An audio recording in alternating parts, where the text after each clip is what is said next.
South ఇండియాలోనే అతి తక్కువ ధరలకే నాణ్యమైన రత్నాలని అందించే ఏకైక సంస్థ 6JVR.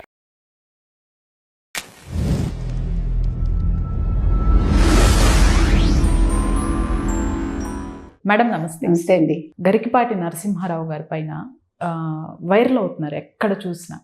ఆవిడ ఫస్ట్ వైఫ్ని అంటూ ఒకరు బయటకు వచ్చి అనుచిత వ్యాఖ్యలు అనుకోండి, అంటే విడిపోయాము అని చెప్పేసి కొన్ని దారుణమైనవి కూడా కొన్ని ప్రస్తావన తీసుకొచ్చారు. కాదండి, ఇప్పుడు మీకు నచ్చక వెళ్ళిపోయాక ఇంక దాని గురించి ఎందుకు డిస్కషను? ఇప్పుడు మీరు అక్కడే ఉండుంటే సరే, ఈ 25 ఏళ్ళు కూడా అతనితోటే ఉండుంటే you have a right to say, అవునా కాదా?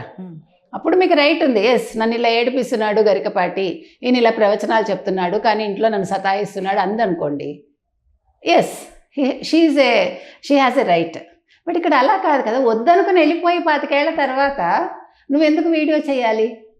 నీకు ఎవరున్నారు నీ వెనకాల? ఇప్పుడు చాలా వాదనలు వినిపించాయి మనకి. ఈవిని ఎవరో ప్రోద్బలం చేసి ఇట్లా చేశారు, ముఖ్యంగా ఎవరు తెలంగాణ వాదులని అంటున్నారు. ఆయనకేమో కల్చరల్ అడ్వైజర్గా ఇస్తారు కాబట్టి ఇట్లా చేస్తున్నారని. So what ever it is, ఇప్పుడు మీరు కూడా పెద్ద ఆవిడే కదా, కామేశ్వర్ గారు అన్న ఆవిడ ఈరోజు ఒక 60 ఏళ్ళు పైబడిన మనిషి, చిన్న మనిషి ఏం కాదు. అయ్యో విచక్షణ లేదు, ఏదో తెలియక చేసింది అంటానికి. ఇప్పుడు మీరు సాధించింది ఏంటి? మీ బతుకుని బజార్కి ఈడ్చుకున్నారు. ఇప్పుడు ఇంతకాలం ఆ కామేశ్వరి గారు ఎవరో, ఆవిడకి ఎన్ని పెళ్ళిళ్ళు అయ్యాయో ఎవరికి తెలియదు కదా. ఇప్పుడు అంటే మీరు ఇంకొక విషయం చెప్పారు, శివప్రసాద్ అనే పర్సన్. అంటే ఎలా మేడం, అంటే లీగల్గా మ్యారేజ్ చేసుకున్నారా? అది తెలియదు మనకి, అది తెలియదు. అతనితో వెళ్ళిపోయిందని తెలుసు మనకి ఆవిడ. అది మ్యారేజ్ చేసుకున్నారా, ఏం చేసుకున్నారు, ఇక్కడైతే విడాకులు తీసుకున్నారని అయితే తెలిసింది మనకి.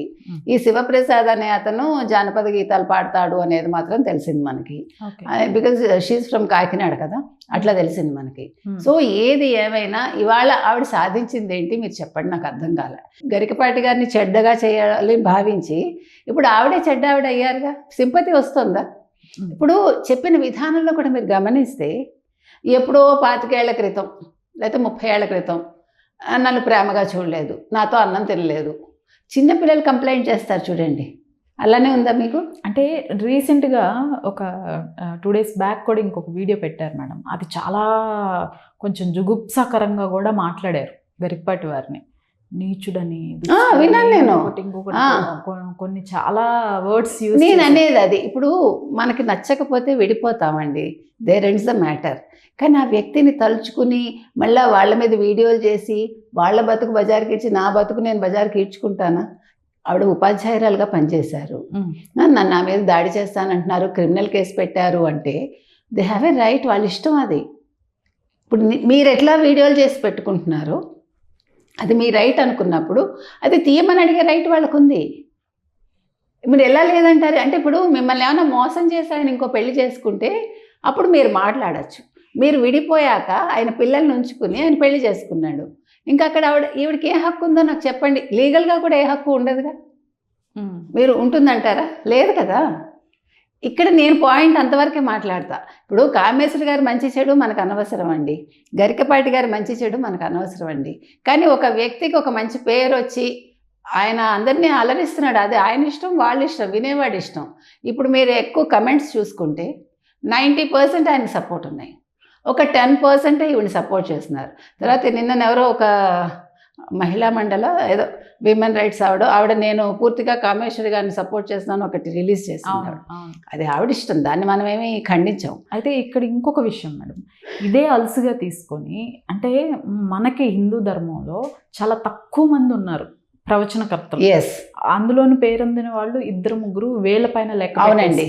అందులో ఒకరైన వీరిని ఇప్పుడు ఇక హిందూ దీనిలోనే కమ్యూనిటీలోనే వారే బయటకు వచ్చి రకరకాలుగా వీడియోలు చేయడం గరికపాటి వారి పైన మనం చూసాం. అది కూడా గోవిందనా ఎవరో ఒక ఆవిడ కూడా ఆవిడేదో దిగొచ్చాను అనుకుంటుంది.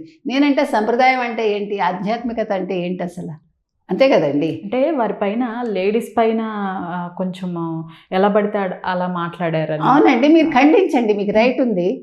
కానీ దాన్ని బేస్ చేసుకుని వ్యక్తిగతాలు మనకు అనవసరం కదండి. రైట్. నాగపణి శర్మ గారి గతంలో ఇలాగే అయింది, అది కావాలని చేశారు అని వచ్చింది. అంటే నేను అనేది, మీరు ఇందాక ఒక మంచి పాయింట్ అన్నారు, మనకు ఉన్నదే 2-3 హిందూ ధర్మంలో అని. సో అంటే పని కట్టుకుని ఎవరైనా చేయిస్తున్నారా? అంటే వాళ్ళకి పేరు చెడగొట్టి ఇప్పుడు హిందూ ధర్మం మీద సనాతన ధర్మం మీద ఎక్కువ మీరు చూసారంటే యూత్ కూడా they are showing more interest. మీరు గమనించారో లేదు. ఇప్పుడు యాక్చువల్గా ఇప్పుడు యువత ఎలా ఉన్నారంటే ఎంత ఫార్వర్డ్గా ఉంటున్నారు, ఎంత అంటే వాళ్ళు చదువుకుని వాళ్ళు మంచి జాబ్స్ చేస్తూ కూడా ఇటు ఆధ్యాత్మికత వైపు వస్తున్నారు వాళ్ళు. మీరు యుఎస్లో చూసే ఉంటారు చాలామంది రోజు వాళ్ళ ప్రయాణంలో వాళ్ళు గరికపాటి గారిదో లేకపోతే చాగంటి వారిదో ప్రవచనాలు వింటారు వైల్ డ్రైవింగ్.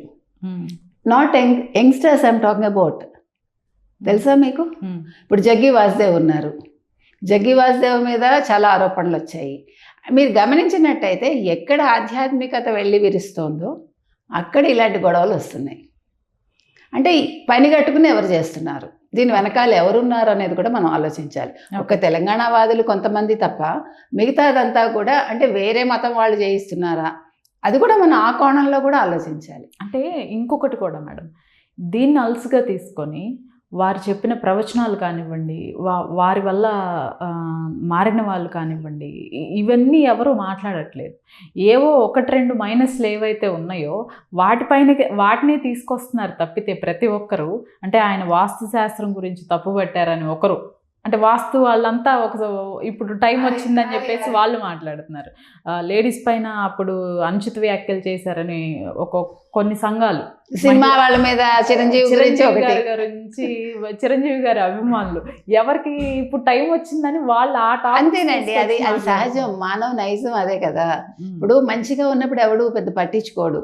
ఒక చిన్న లూప్ హోల్ దొరికితే దాన్ని పెద్దది చేయాలని చూస్తారు, ఈ మంచి అంతా కొట్టుకుపోవాలని చూస్తారు మీరు అన్నట్టుగా. కాబట్టి ఇది సహజం అండి. ఇవన్నీ ఏంటంటే ఏదో చిన్న ఇది అంతే, ఏదో టీ కప్పుల తుఫాన్ లాగా. ఇప్పుడు ఆయన చలించాల్సిన పని లేదు, ఆయన ఆన్సర్ ఇవ్వాల్సిన పని లేదు, ఇస్తాడేమో మనకు తెలియదు. కానీ ఏది ఏవైనా కూడా ఫస్ట్ హిందువులు నేర్చుకోవాల్సింది ఏంటంటే ఐక్యత నేర్చుకోండి, వ్యక్తిగతాలకు వెళ్ళకండి. నిజంగా ఆయన తప్పు చేస్తే yes you have a right to ask, అందులో మనమేమి కాదని అనం. అది ఆడైనా మగైనా తప్పే. కానీ వాళ్ళ వ్యక్తిగత విషయాలు వాళ్ళ కుటుంబ విషయాలు తీసుకుని మనం దాన్ని మనకు ఆపాదించేసుకుని దాని మీద మనం సొమ్ము చేసుకోవాలనుకోవటం మాత్రం సముచితం కాదనేది నా ఉద్దేశం. ఎందుకంటే మీరు ఇందాక ఒక మంచి పాయింట్ అన్నారు, ఎవరికి వాడు పడిపోతున్నాడు మీదని. చిరంజీవి గారు సారీ చెప్పారు, గరికపాటి గారు సారీ చెప్పారు. యాక్చువల్గా గరికపాటి గారు ఆ రోజు అలా అనకూడదు, ఎందుకంటే ఆయన సంయమనం పాటించి ఉండాలి. సరే పాటించలేదు, చిరంజీవి పెద్దరికం చూపించుకున్నారుగా. కాబట్టి ఎక్కడైనా సరే ఎవరో ఒకరు తగ్గటం అనేది అవసరం అండి. ఇవాళ ఈవిడ నేను పొద్దునే లేచి వీడియోలు చేసుకుంటానంటే చేసుకోండి, కానీ ఎందుకు మీ కుటుంబాన్ని మీ పరువుని మీరే బజార్కి ఈడ్చుకున్నారు? ఇప్పుడు మీరు ఏం బాగుంటారు? ఇప్పుడు మీ కొడుకులను వస్తారా? ఇంకా ఏదైనా కొద్దో గొప్ప ప్రేమ ఉంటే అది కూడా పోతుందిగా. చెప్తుంది కదా మేడం తనే.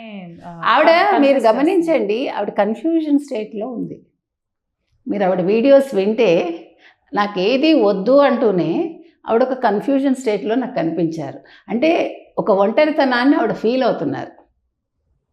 మన సైకలాజికల్గా చూస్తే మనిషి ఎప్పుడు కూడా ఒక డిప్రెషన్లో ఉన్నప్పుడు నాకేం అక్కర్లా, నాకు నేను ఇవన్నీ అడగట్లా మిమ్మల్ని అంటూనే మాట్లాడతారు మీరు గమనిస్తే. అదొక సైకాలజీ. అంటే the other way she needs everything. ఆవిడ లోన్లీనెస్ తోటి బాధపడుతోంది. కాబట్టి ఆవిడ ముందు డిప్రెషన్లోకి వెళ్లకుండా ఆవిడ ఒక మంచి డాక్టర్కి చూపించుకుని కుటుంబ సమస్యల్ని ఆవిడ ఇలా వీధిన పడక్కర్లా, ఇలా వీడియోలు చేసి కాదు, వ్యక్తిగతంగా వెళ్ళి ఆవిడ ఏం కావాలో వాళ్ళతో మాట్లాడుకుంటే అయిపోతుందిగా. పోనీ నువ్వు వెళ్ళలేవు, మీడియేటర్స్ బోల్డ్ మంది ఉన్నారు కదండి, అందులో ఇలాంటి వాటికి రాయబారాలు ఎవరైనా వస్తారు. కాబట్టి ఆ వేలో వెళ్ళి ఆవిడ అనుభవాన్ని అంతా రంగరించి మంచి మంచి వీడియోస్ చేయొచ్చు. ఆవిడ అవసరంలో ఎప్పుడో జరిగిపోయింది పట్టుకుని అప్పుడు చెడ్డవాడు అప్పుడు ఇది అంటే ఏం చేస్తావు? ఇప్పుడు చంపేస్తావా? చేయలేవు కదా, నువ్వు విడిపోయావు. ఆవిడ అది మర్చిపోయిందేమో మనకు అర్థం కావట్లే. ప్లస్ అసలు వదిన గారివి నువ్వు చేయడం తప్పు కదా. ఒకవేళ మరిది తప్పు దృష్టితో చూస్తే నువ్వేం చేయాలి? అప్పుడు చెప్పాలి, నేను తల్లి స్థానంలో ఉన్నాను తప్పని. సరే మీ ఇద్దరికి ఇష్టమైంది, దాని గురించి ఎవడు కమెంట్ చేయడు.